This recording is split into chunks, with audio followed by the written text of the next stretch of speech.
All right, so today we're going to look at something a little different. We're going to Bangkok, but not to the usual tourist spots. We're going to go behind the scenes of the city's gay sauna scene.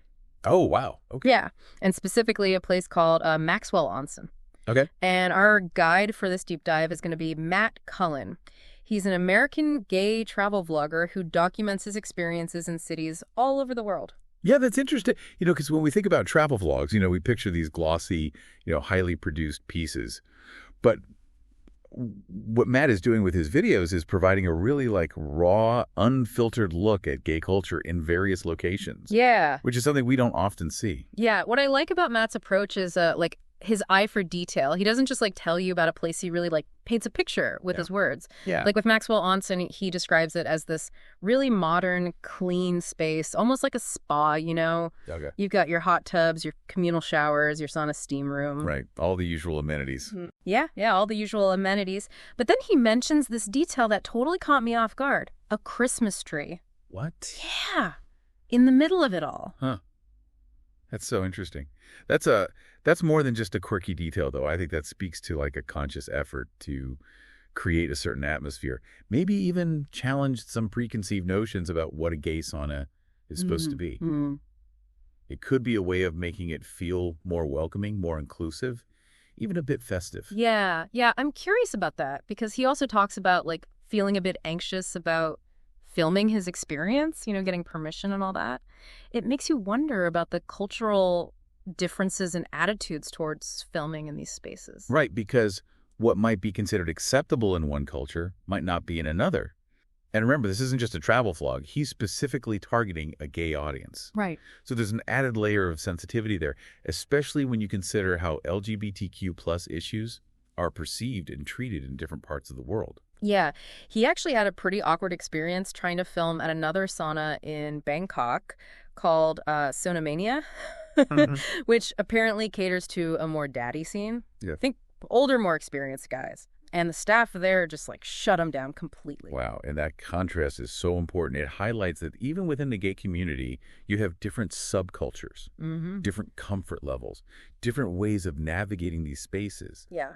Saunamania seems to operate with a different set of rules, a different level of privacy. Yeah, and he does mention that Saunamania has gotten some mixed reviews online. Some people have complained about the cleanliness, and one person even reported a theft from the steam room. Oh my gosh. So maybe there's a reason they're a bit more cautious about filming. Yeah, it's a good reminder that even within a specific niche like gay saunas, there's going to be a lot of variation. You can't just paint everything with a broad brush. Right. So after that setback, Matt heads to Maxwell Onsen, and they actually give him permission to film. But even though the atmosphere is described as cruisy, meaning people are generally open to socializing and maybe a bit more, he gets the sense that some of the other patrons are avoiding him. That's really fascinating, isn't it? It makes you wonder about the unspoken social dynamics at play in a space like that. Is it because he's filming? Is it because he's a foreigner? Or is there something else, maybe even a certain aesthetic or type that's preferred there? Yeah, he even says it's like they're avoiding him like the plague. Wow. Which is pretty strong language. It definitely suggests some level of discomfort or unease. It's a reminder that even when we think we're being open-minded and respectful, there can be cultural cues and nuances that we miss. And as outsiders, we might not always be privy to those unspoken rules. Right. It makes you think about how much of our own behavior in social settings is shaped by these invisible scripts that we've internalized. Yeah, it's interesting how this whole experience kind of ties back into the larger purpose of Matt's YouTube channel. He's really passionate about showcasing gay-owned businesses and spaces, giving them a platform they might not otherwise have. Right, and I think that's such an important aspect of his work. It goes beyond just documenting his travels. It's about promoting visibility and representation for the LGBTQ plus community, especially in places where those voices might be marginalized or silenced. Yeah, and I think it challenges viewers to consider the diversity of experiences within the LGBTQ plus community. It's not a monolith, as you were saying earlier. Right. There are all these different subcultures, different ways of expressing identity, different levels of comfort with being out and open. It's a reminder that these labels we use, like gay, lesbian, bisexual, transgender, they're just starting points. Yeah. Within each of those categories, there's a whole spectrum of individual experiences and identities. that are Yeah. constantly evolving and intersecting. Right. And it's not just about the positive aspects either. He's also willing to show the challenges, the awkward moments, the times when he feels like an outsider. Like that experience at Sauna Mania where he was clearly not welcome to film. Right. I think those moments are just as important, if not more so, because they force us to confront the realities of being LGBTQ plus in a world that isn't always accepting. It's a reality that many people within the community face on a daily basis. Exactly. And that brings us to another layer of this deep dive that I found really compelling. Matt actually filmed this video on his birthday, his 35th birthday. Oh, wow. Yeah, and he gets pretty personal about how he's feeling about aging. That's something that a lot of people can relate to, regardless of their sexual orientation. Aging can be a source of anxiety, especially in a society that often equates youth with beauty and desirability. Yeah, he talks about how for years he had this fear of getting older. Not so much about the physical changes, but about not achieving certain milestones or feeling like he was falling behind in life. But now he says he's found this sense of contentment and peace. Wow. He feels like he's aligned with his purpose, which for him is creating this content and sharing it with the world. That's such a powerful message, and it speaks to the importance of self-acceptance and finding joy in the present moment, rather than constantly chasing after some elusive future ideal. Yeah, and he also makes a point of thanking his viewers for their support and for motivating him to keep creating. You can tell he really values the community he's built. Yeah, it's a reminder that even in a digital age, human connection is still at the heart of storytelling.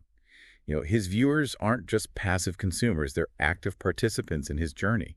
Their feedback, their encouragement, their engagement, it all contributes to his creative process. So we've explored this Bangkok sauna and heard about another one that's very different, and even touched on Matt's personal reflections on getting older. It's amazing how much we've unpacked from just one vlog. What are some of the key takeaways that stand out to you? What strikes me is how this seemingly simple visit to a sauna becomes this multi-layered exploration of culture and identity. We've got Matt navigating the nuances of a foreign country, his mission to showcase LGBTQ spaces, the contrast between different sauna scenes, and even his personal vulnerability about aging. It's all interwoven. Yeah, and it all comes back to that idea of representation, right? Yeah. Matt's vlog isn't just about him having fun in saunas. It's about showing the world that the LGBTQ plus community is diverse, complex, and exists in every corner of the globe. Exactly. He's challenging stereotypes, fostering understanding, and creating a sense of connection for people who might not otherwise have access to these kinds of experiences. And doing it in a way that's both informative and entertaining. Yeah. He doesn't shy away from the awkward moments, the cultural misunderstandings, even the times when he feels a bit lost or out of place. Right? It makes him relatable. That vulnerability is so important. It reminds us that we're all on a journey of self-discovery, and that journey often involves navigating unfamiliar territory, Yeah. both literally and figuratively. This has been a fascinating deep dive. As we wrap up, is there a final thought or question we can leave our listener with?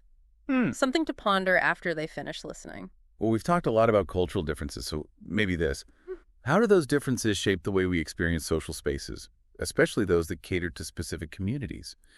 And what can we learn from those experiences, both about ourselves and about the world around us? That's a great question. It encourages us to think critically about our own assumptions and to approach new experiences with curiosity and an open mind. And who knows, maybe it'll inspire someone to check out Matt Cullen's channel and see where his adventures take them next. Thanks for diving deep with us today.